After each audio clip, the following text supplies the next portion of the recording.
Hi everyone, thank you for joining. We are just waiting for a few more people to join in and then we'll start soon.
Hello everyone, thank you for joining the webinar working towards a culturally responsive assessment practices, insights from the development of a social emotional well-being scale. I'd like to start with a quick check-in. It's a simple question. What is a mango called in your local language? You can put your answers on the chat.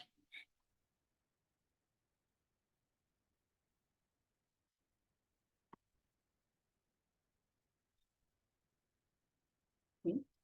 Um, okay.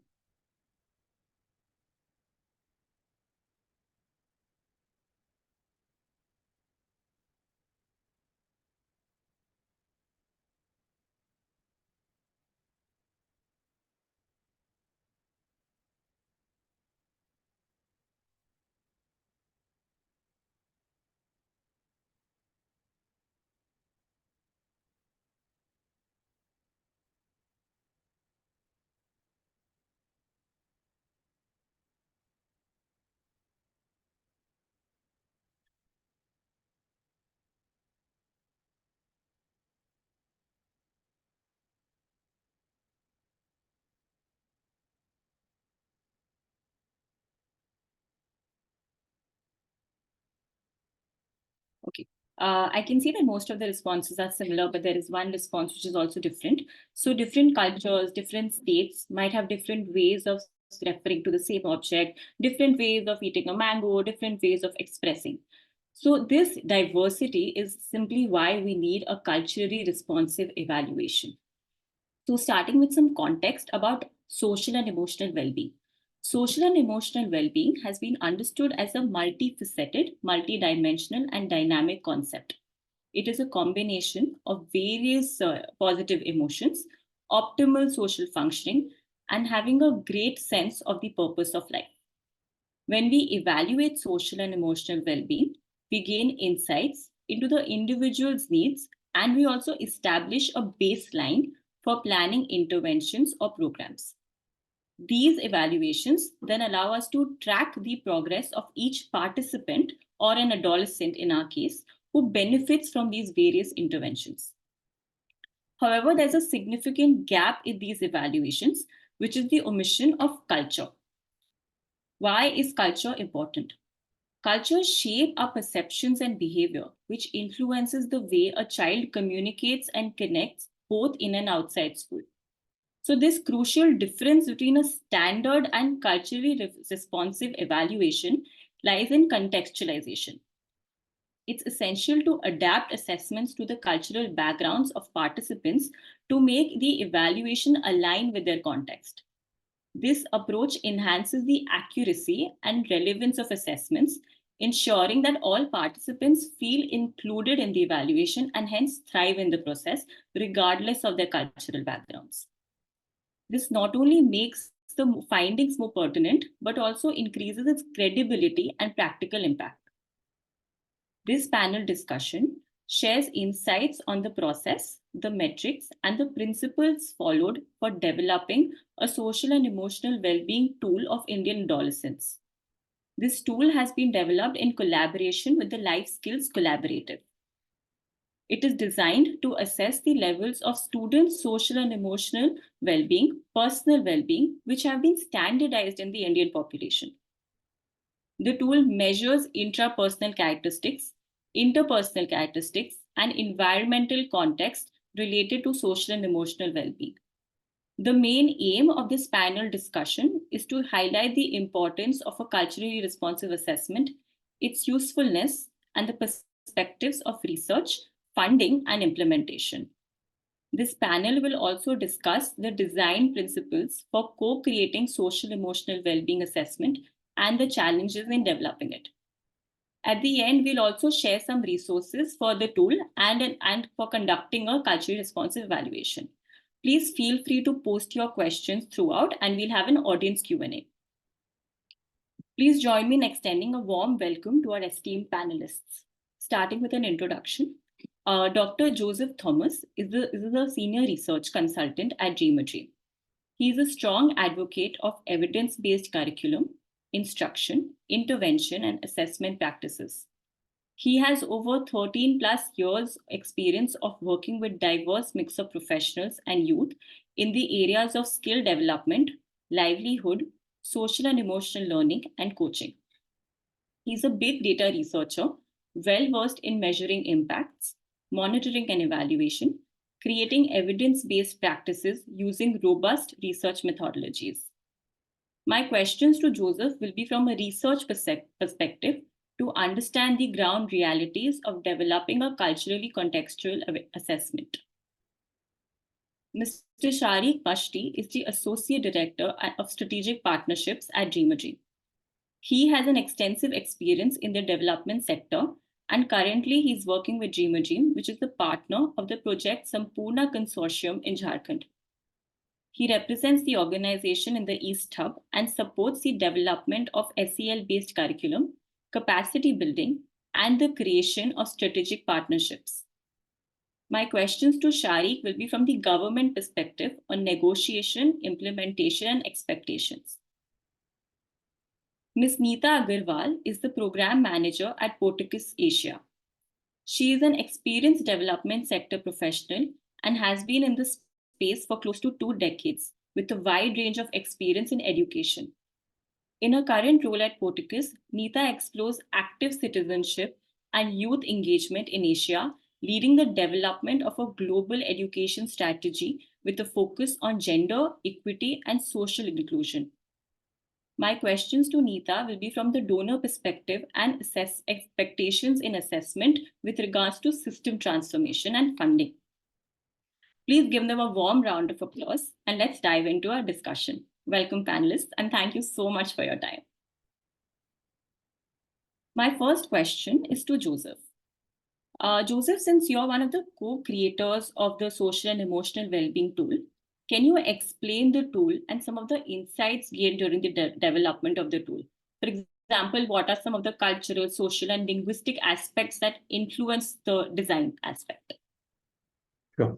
Thanks, Gansha. And I would start with the development of the tool. So the social and emotional well-being tool is created in the basic premise of the concept well-being, which is being denoted as functioning well and positive emotions. The tool is, as you mentioned earlier, so it's a multi-dimensional framework, and it is based on ecological and positive psychology perspectives. So after reviewing during our initial stage, so we had a lot of reviews. We reviewed on theories, models, and frameworks. So the tool arrived to a multi-dimensional framework which addresses social, emotional, personal well-being, resilience, and social support dimensions. These dimensions were further divided into subskills as well. So the tool was designed and validated amongst students from 6th grade to 12th grades. The tool is a 5-point self-rating scale, consists of 56 items, takes around 40 to 45 minutes to complete the survey. And it is available in multiple languages. So development of this tool was a long journey for us, right from conceptualization, validation, pilot, large-scale data collection. It was quite insightful for us. And while exploring different models and theories, the journey helped us to understand different perspectives and accommodate different factors such as personal competencies, social competencies, well-being factors, and social resource factors. As part of insights, as you have asked about the insights from the development of this tool. So as part of the insights, wanted to highlight few stages during our development process. So the tool was, as I quoted earlier, the tool is validated in different languages. So translation and back translation was one of the stage in which we have translated the scale from English to different local languages. So during this stage, we realized that certain words, the way written in English is not being conveyed the same meaning in the local language. So with the support of language experts, we were able to consider these linguistic concerns and try to figure out those issues with the different ways of doing it. So next stage was on the validation. So in which we have tested this tool with a set of sample in different locations across states. And some of the dimensions, in one of the dimensions actually, when we were doing the statistical analysis, poor internal consistency was observed, and we have to remove as part of contextualization. As part of contextualization, we had to remove the entire dimension. That is one of the key steps we have taken during the validation stage. And culturally relevant understanding of context were also being considered as key step during this validation stage. For example, narrow difference in meanings like emotion, stress. We have strategized those factors, and we try to figure out with experts, feedback from experts at the same time from the field itself. Thank you so much, Joseph, and thank you for highlighting the different stages and especially the aspect about translating and back translating into different languages. And it's great that the support of language experts was also used in developing the tool. I'd like to build on this and ask another question to Sharique regarding this. Sharique, so since you've worked so much with different governments, how relevant do you think are these culturally and contextually developed assessments in your perspective? Like, have you seen some examples of while implementing these tools?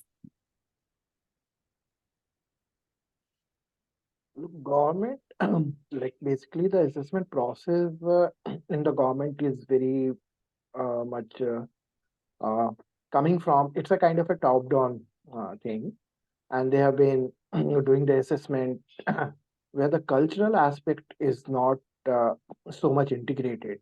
But historically, if we are going to go for saying, National Curriculum Framework from 2005 to 2020, a drastic changes is being observed. In 2005, the children was seen as an active learner, and 2010, if we see, so there is the involvement of the teacher has been recognized, and there is a kind of a coordination between the teacher and the student being established in the learning as well as the assessment process. But 2020, uh, they have like over a period of time, the learning and the kind of support as well as co-creation process being integrated in the whole curriculum framework. So the experiential learning being recognized as an important factor. So once the experiential learning is a part of this assessment process in the curriculum, national curriculum framework in 2020, so I think certain aspect of the cultural uh, component being also integrated. Second part is that culture is having some visible as well as invisible element. Supposing the language, uh, there's the norms, there's the belief. These are the elements which is very very important. Even in the norms, there are the informal norms and the formal norms. Children are learning while observing. Second is children are learning by teaching, by someone is suggesting, someone giving the guidance or mentoring. So we have to also understand the challenges as well as the possibility of culturally sensitive assessment process. Uh, Third part is that over a period of time, what I have observed, government is also quite adaptable for the new thing, and they are experimenting, they are learning, and they are also enriching their own experience, like uh, teacher training, in service process. We have seen the changes is there, the changes is being recognized, and it's getting integrated in this system. I think the aspect about the invisible and visible aspects of culture was really interesting, Shari. Can you give some specific examples, even states while implementation, if you've seen it, to explain it a bit? One of the good example, while when we are going to work asking the children, uh, have you had a food? So they are not going to understand it because there's a language is like what you have in the morning, yeah, what you have in the afternoon. So when we are saying that in the afternoon, the most of the government school kids will say midday meal kind of a thing. They connect with that. Uh, Similarly, the children are going to the field with the mother, and they are they are going there to learn different technique, how to how to collect the wood stuff, and then coming back, and they if you are going to ask them how many wood stick they have bundle in, so they can exactly give you the number. When you are going to ask them the mathematical question related to that, they are not going to give the number. So that is that kind of invisible learning process, very much perceptible uh, in the children learning aspect in that. Great, that's really insightful.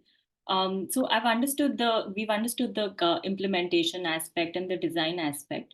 Nita, to understand from a system transformation aspect, according to you, what role does assessment play in system transformation from a cultural context? Like, what sets it apart from standardized assessment, as per your perspective? Thanks, Akanksha. Very interesting question, and I'll answer it with three statements first, and then probably get into the details. One of the things that I feel is, this social emotional learning and construction and conceptualization of SEL in general is not universal. It is a political construct. It depends on culture, norms, and timing. I think that's one statement that I want to make, which means that each skill within it is it's important to just scrutinize, understand that before we advocate and assess them. I think the third statement I would make is, assessments without attention to culture is almost food without salt. So these are three big statements I would make, and then just kind of going into detail and also talking about system transformation part. So, one thing where I feel, it's important to look at social emotional learning skills from a deeply cultural context is important is, one, we need to recognize that all of these skills are embedded in a deep cultural context. For example, we talk about self-management, or which translates usually into, showing courage or taking initiative. Um, and in real life, there's always repercussions and implications of showing courage and initiative. Um, and there are boundaries within which people operate. And therefore, it's not like a judgment on self-management, but you need to look at the factors that influence my ability to show the courage to take initiative, because some of the repercussions could also be life-harming. We've had cases where girls have shown agency, shown up against comments, and then have also borne with repercussions. So just that context. I think the other thing I want to mention is, often we look at these skills as very individual based, and that's where I feel culture becomes so important. And there are many more cultures which are fairly collective. Um, SEL has historically grown in very westernized context, which tend to be slightly more on the individual spectrum compared to collective spectrums. So how do we look at the interdependency of the skills with just other elements is important.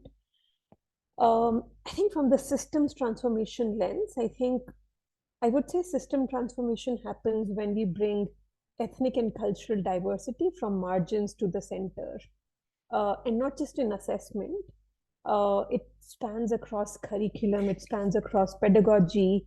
And I would look at it from a spectrum to say that change happens in, if I may say, quoting Brookings' work here, but just, the three P's in education. So one being the purpose, on who defines the purpose, what is the purpose of education. Again, it's very culturally dominated narrative around what is education for me, and what is the role of culture in defining, and role of diversity in defining that purpose. Then it comes to just like pedagogy of how it happens, content, resources, educators, learner, and that interaction between all of them. And just in terms of position, um, position of curriculum, assessment, governance, and engagement, and how do all of these components engage with each other. I think that's where culture again becomes very critical. I think the other thing to note is it's not just parts. You cannot do something in one part and just feel that everything happens. So parts need to also come and work together. So assessments has to be responsive to purpose. Purpose has to be responsive to assessments. So I think that's the key, and that's the key for systems transformation and systems thinking to come into this space. Yeah, I'll pause here, Akanksha, and back to you.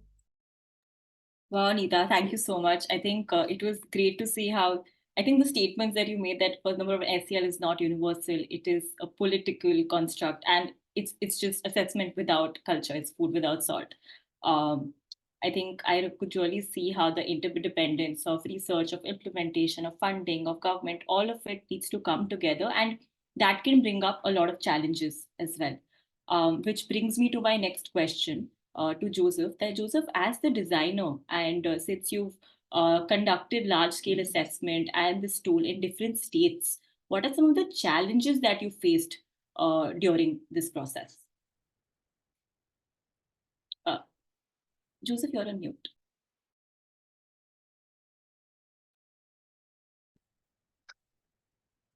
Yeah. So thanks Akansha. So as I mentioned earlier, it was a long journey of developing these tools, not only with numerous insights, but also with various challenges. I want to highlight two or three aspects here. So making the tool contextual beside using a standardized scale was a big task for us. And that means some of the factors focused in several items were relevant in certain locations, but not relevant in other places. So making an item area specific without losing the crust of its meaning was challenging for us. So that is one of the aspect I want to highlight here. And the second aspect I want to highlight on the language aspect, that is making the meaning of item language specific was another challenge. For example, in some places, the usage of words were different to convey the same meaning. So in some places, usage of certain English words are common. However, in some places, we have to use the exact translation of that specific word. So that in terms of language, those challenges we have faced during our validation stage and large-scale data collection phase. And the third stage was a difference in learning level of the students. So that was also a challenge for us. As you all know, there was a drop in learning level after this COVID time. So it was challenging for us. However, making the items as simple as possible with the feedback from students and teachers were helpful to tackle this. Not only teachers and students, so we also had a series of validation workshops with the experts. At the same time, SCRT, who are the key stakeholder in designing the curriculum and assessment, so they were also part of it. So involving all the major stakeholders would helped us to tackle all this. And other than this, as you all know that when you are doing a large scale data collection, so other operational challenges as well. So one of the major challenge was training these data enumerators, conveying the same messages, percolating the same message regarding the conceptualization of items, what should be the instruction to be given, and how the data being collected. All this was a challenge while doing this large scale data collection. And to tackle this, we have made a tool training manual which covers all these aspects, which were circulated, and multiple batches of trainings were also conducted. As part of quality, also we initiated few phases like random visits by quality managers were scheduled during the data collection process. And another challenge was, so after collecting data, so before getting into the analysis, the data entry and data cleaning process. So handling huge data and missing data was a challenge for us. So we were able to figure out on this with minimal omissions by introducing OMR sheets to record student responses. And so these were the major challenges I wanted to highlight here. So with all these challenges, I also wanted to emphasize on how this tool uh, helped in impact monitoring and policy making. So we had a series of workshop after the large scale data collection, after the analysis. So we had a series of insights presentation workshop with various stakeholders in different states. So this analysis from large scale data collection were focused on location, age, and gender specific insights, which definitely helped the major stakeholders and enlightened the scope in stakeholder strategies and policies. Thank you so much, Joseph, for answering that. And I can see that there's a lot that goes into not only designing the tool, but also implementing it, right? From translation to including the students and teachers, to creating toolkits. Were the toolkits also created in the local languages? Yeah, so it was created in multiple languages wherever the tool was available. So we have used that specific language for training also. Great. And I think it's great that the inclusion of the teachers and students, like from the state that was implementing it, is what makes the tool culturally relevant. That actually brings me to my next question to Sharique, which involves working with different governments. Sharique, since you've worked with the government in various collaboratives, what are some shifts that you've observed in the assessment space? You've mentioned how from the NCF you saw a change, but can you elaborate a bit more on these shifts, please?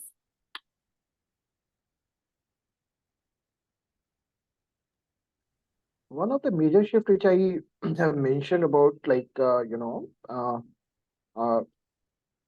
they have recognized the importance of experiential learning. Second is uh, when we talk about the cultural aspect, we also have to aware about the assimilation process.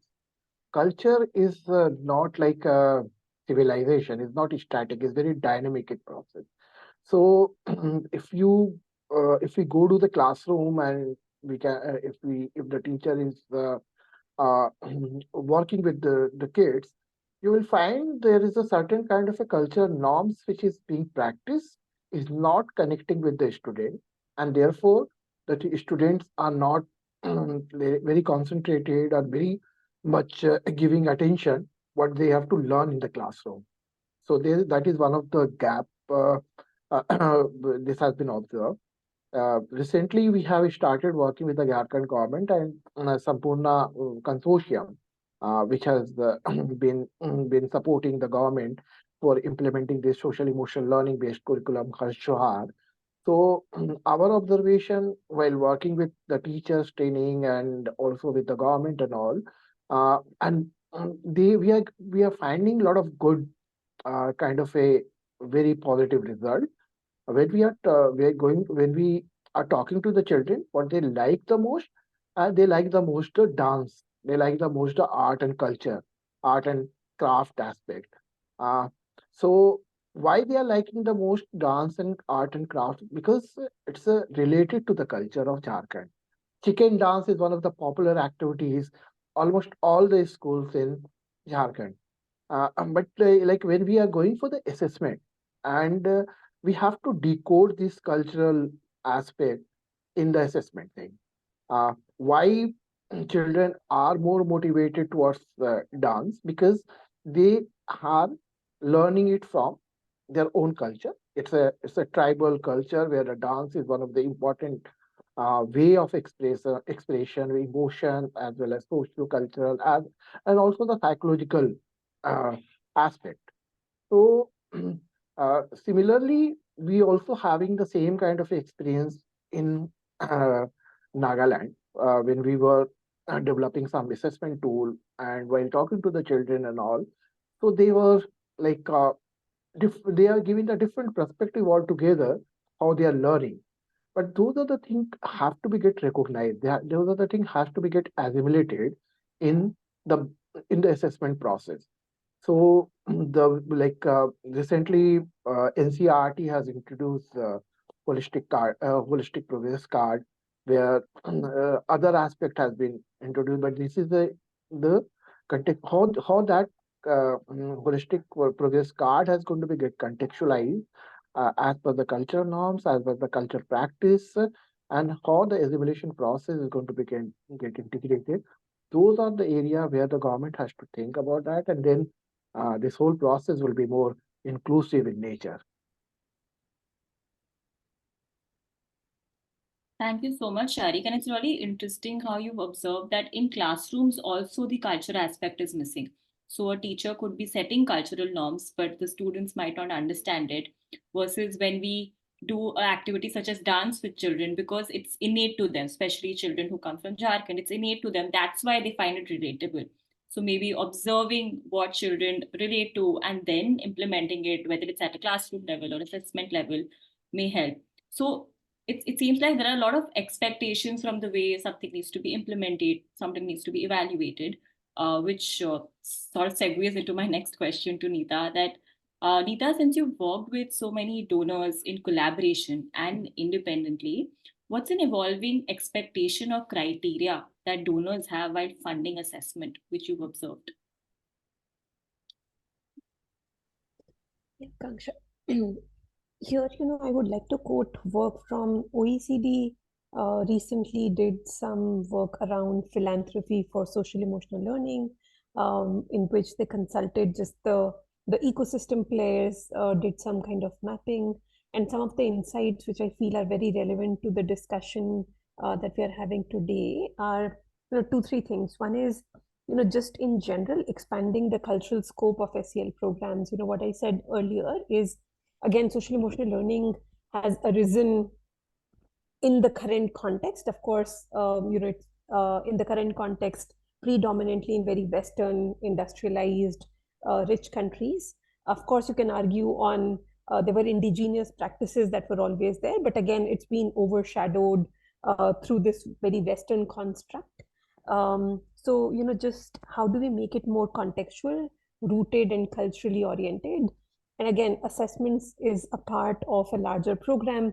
So the entire programming has to be very responsive, like instead of just tweaking, but how do you design it from a lens of diversity? I think the second is, we need to look at some research outcome and work from a slightly more multidisciplinary perspectives. Um, Traditionally we look at it from a very cognitive behavior science lens, but how can we diversify this to bring in more sociological, anthropological perspectives as well? And how do different disciplines kind of look at the same research outcome? And I feel that kind of brings in nuances around culture, around development, around being more locally rooted. So kind of breaking the silos of sciences and kind of diversifying it together. I think third is linked to what Sharique was saying is while there's an interest in government, say from experiential learning lens, but how do we start bringing this evidence more forefront to say, how do you integrate social emotional learning programs into the education programs? What does it look like? What does evidence talk about it? I'll stop the quoting from here, and just one last point that I generally feel being in this sector, I feel like there's a constant tension between, are we evaluating and assessing for the child, or are we doing it for systems? So is it formative for teachers to know where children are and therefore responding to children's need, or is it like ASER, like annual status education report that India does and many other countries are now following, which is like a dipstick on literacy and numeracy? So is it like a systems understanding of where children are, or is it more like formative, where teachers are able to respond to individual children's need and context? So I think that's the general tension that I'm seeing. And I think again, holistic report card is also moving in a direction of being more child specific. I think the only thing that I would highlight is there's a very natural instinct in us when, say, for example, when we look at literacy and numeracy outcomes, to look at it at very child level outcomes.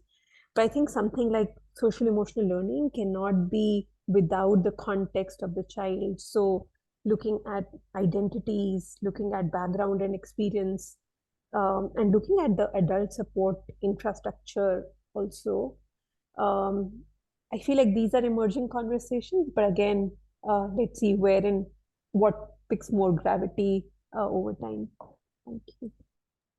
Thank you so much, Nita. Lots of important questions to be asked, like around, are we really focusing on the child, and what is the purpose of assessment? Is it actually for the child, or is it just for the system to understand whether it's working or not? And I think that's a really important question to be asked, given the shifts that are occurring, given the amount of research that's coming up, and the shift needed in research, as you elaborated. That is really interesting. That's all the questions I had for the panelists. Audience, I can see that you've put up some questions on the chat. I'll start with the audience Q&A. Please feel free to adding questions on the chat in case you have any more. And panelists, feel free to take any question that you want, please. So the first question is that, how can people train teachers to notice culture in their classrooms?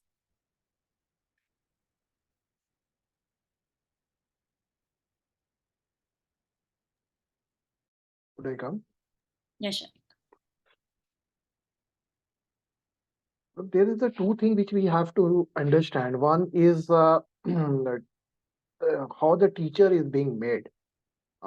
They have to study, they have to do some kind of a courses, and then they're qualified as a teacher. And when they are joining in the school and the classroom, they are finding the what they have learned, the good thing in the during the courses is not exactly happening at the classroom. So they have to be more culturally sensitive, and for that, they have to develop their own interest to learn regularly. Uh, when they are talking to the children, they have to keep their learning instinct alive. Second is uh, supposing the language barrier, because many of the teacher I have met, they were facing a very difficult challenge to deal with the language. They, although they are very good teacher, they are very culturally sensitive teacher, but they are not understanding what exactly the children really want to say. So they face the challenges. Second part is the academic. Like teacher has is being trained to complete the syllabus, not to engage the children to understand what exactly they are learning from that. So there is a pressure. There's the same kind of a tension which Nita mentioned in the teacher community. So and the third part, I think sometimes we are so adamant towards our own identity. Like that's I call it the hierarchical mindset. So if any of the children are asking questions, we are not entertaining, we are not uh, uh, allowing, or sometimes our behavior towards the particular or group of students are not very appropriate, culturally appropriate. So the trust is missing between the teacher and uh, student. So I think if these are the things are going to be get integrated, and not only integrated but making it more inclusive in practice, then the both community of learner as well as community of practitioner are going to make some kind of a difference, positive difference within the classroom. Thank you so much, Shari, for elaborating on that, and I hope that answers your question, audience. My next question is that how important is it for the language experts working in translation and back translation process to understand these psychological concepts that we are working with? Yeah, I think that is for me the question. Yeah. As I mentioned in our discussion that we have translated this tool in 4 different languages, multiple languages, and so we have introduced the language experts in the. So our aim was to not to get the exact translation, but so language experts definitely helped us to understand the context, and usage of words was key here. So for example, I just want to quote one example because one of this tool is being translated in Miso also. So there you all know that there are different dialects, different languages within the state itself. So we introduced a language expert there, and he was aware of most of these dialects. So he helped us to understand different words for a specific meaning, and he insisted us to put alternatives for a single word. So that was introduced in the Miso tool. So that was definitely language expert doesn't mean that you are just exactly translating what is being quoted in English. So usage of words was key here. And all the more, so when we sit with language experts, we also we also invite the experts in the field also who are working in the same location, so that it will not lose the crust of the meaning. So, and we also, as a creator of this tool, we also sit with all this team of experts, and we try to figure out. So definitely this language expert is very important in the face of translation and back translation when we consider linguistic considerations.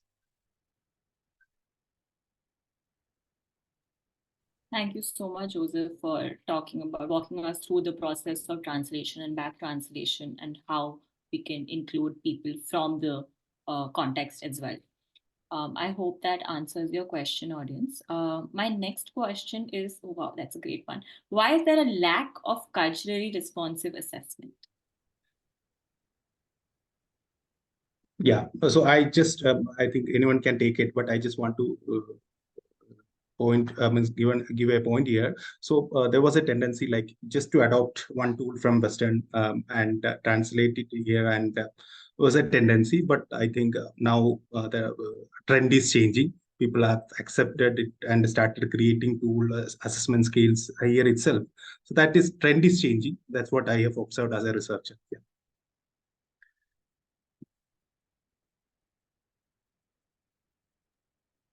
I can just add one Yes, point. Nita. Yes, Sharique. Right?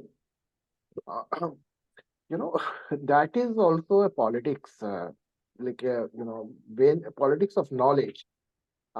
Basically, when we are trying to make the cultural sensitive lens, we are also questioning the whole behavior pattern within the classroom and outside of the classroom.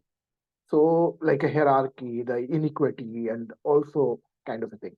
Recently, I was going through the experiment which has been done in New Zealand of making the culturally sensitive tool, and also in the tribal area. So when they are talking about the empowerment, they are not talking about the thing which we are generally perceive about the empowerment when we listen this word. They are thinking if the children are taking their parents outside from their home, it means there is some kind of reflection of empowerment within the children. So they are noting it down because that is one of the things. These are the things are being recognized and are being nowadays is a very much integrated to body of knowledge. But in our culture, in our country, I think I completely agree with Joseph. Now the no, it's very actively people are making it integrating the cultural aspect in the assessment process, and they are recognizing its importance and significance in assessment.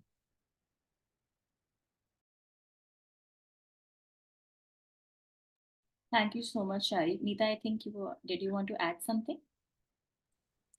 Yeah, Sharique said it very beautifully.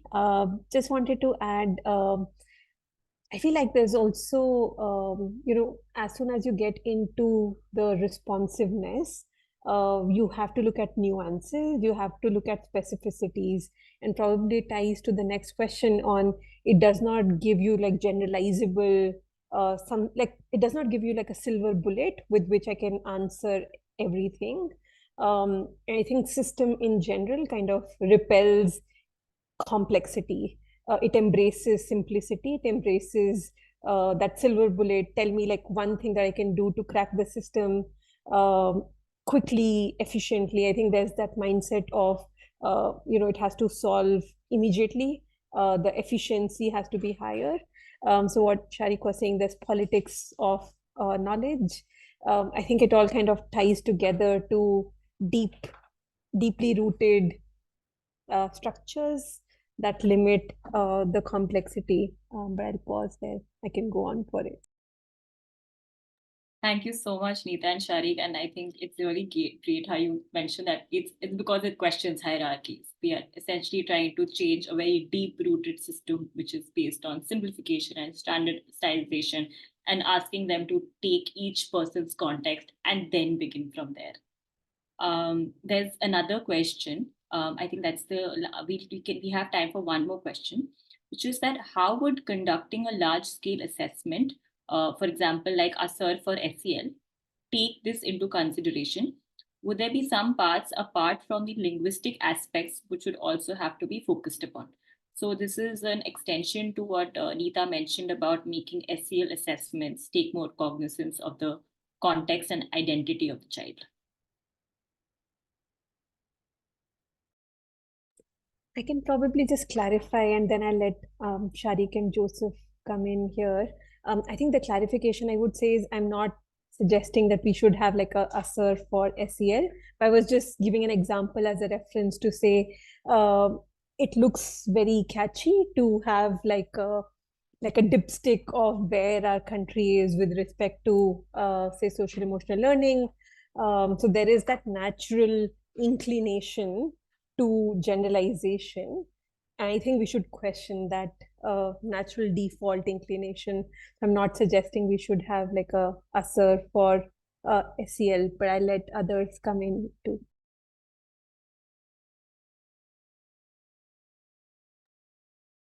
No, I completely agree with you, Nita. Search for SEL will be a disaster in the in our context. Yeah, basically, there is some kind of a some of the one of the example I'm going to give you. Like one of the important SEL skill is emotional resilience. No, when we are educated enough to understand it very well, but those who are coming from the different linguistic background, they are not understanding this. So when we are translating our curriculum, so we got a word called bhavnatmak lachilapan. That's not a right word. Okay, because resilience been translated into lachilapan, there is hardly anything. But after having a lot of discussions and talking to them, then we find the best suited word. But that word is also not connecting with the children, although it was a best suitable, but it's not connecting with the children. So in that way, like if we are going to do the assessment, then firstly it's going to be very challenging for us. Second part is that uh, the culture is so diverse and so deep rooted in our system as well as in society. So, for example, in sociology, there is a word called this Sanskritization. But the Sanskritization is like something which we are learning from the hierarchy and adopting it and start practicing it. So again, we are reinforcing the same hierarchy which is being very much in practice in our society.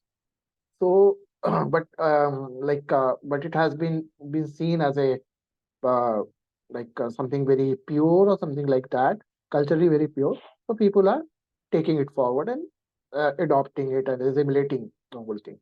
But what I feel that when uh, different set of uh, option being provided to the kids and they learn and they also going to adopt and they start practicing and questioning their certain things which are not suitable for their learning process, not suitable for their whole set of social learning, social emotional skills and all. So that much I am taking a pause. I think Joseph. Thanks, Sharique and Nita. I just want to add one point here. So it is talking about the other than linguistic aspects. So more than usage of words or more than usage of languages, certain factors also we have to consider and we have considered during our development of this tool.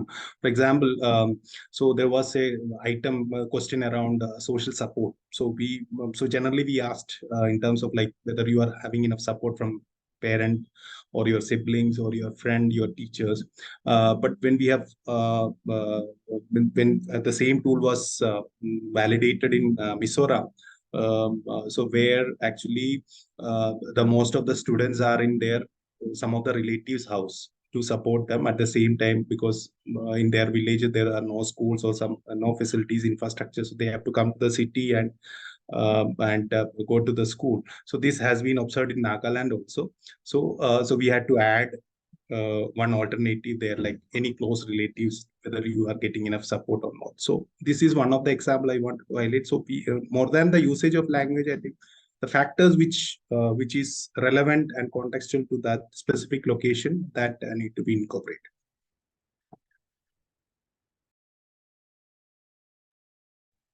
Thank you so much, Joseph, Nita, and Sharique, for elaborating on the aspects to be focused upon apart from the linguistic, which is talking about social support, which is talking about, like, for example, there are direct translations of words, but that needs to be understandable as well. It can't just be a term like lachilapan, because that could translate as something else as well. Um, Thank you so much, audience, for your questions. I'll also share some resources on chat, as mentioned in the introduction, which focuses on the social emotional well-being tool, cultural responsiveness, and also if you have any more questions, you can email it to the Dreamer Dream research team. Just wanting to conclude the entire discussion based on some of the aspects that we've learned today, that SEL is political. It is westernized largely. And because it has been overshadowed by westernized concept is why we need to look at contextualization. It is why we need to look at the interdependence of different aspects, which includes the socio-cultural aspects, which includes the context. And while we look at that, it's also about differentiating between the theory and the practical. So, for example, as one of our panelists said, that girls did show resilience and assertiveness, but in practice, it had a lot of consequences as well. There's also a lot of visible and invisible element of culture in the classroom. We could be implementing it in a different way. The teacher could understand it in a different way. But at the end of the day, it's the children that need to think about that, is the assessment for them or is it for the system? And how can we go to each child and then start designing the research process or the implementation process vis-a-vis tweaking the process in itself. And in that, it would require the support of languages experts, the support of all the people from the community, bringing them as co-creators, bringing them as participants while creating a tool, which basically brings us to a question that, are we like, how do we move ahead from this in a collaborative way to design assessments from the context of a child? With that, I'd like to thank you all for your time. Thank you so much, panelists, for this wonderful discussion, and thank you, audience, for joining in. I'd like to conclude this webinar now. Have a great weekend ahead.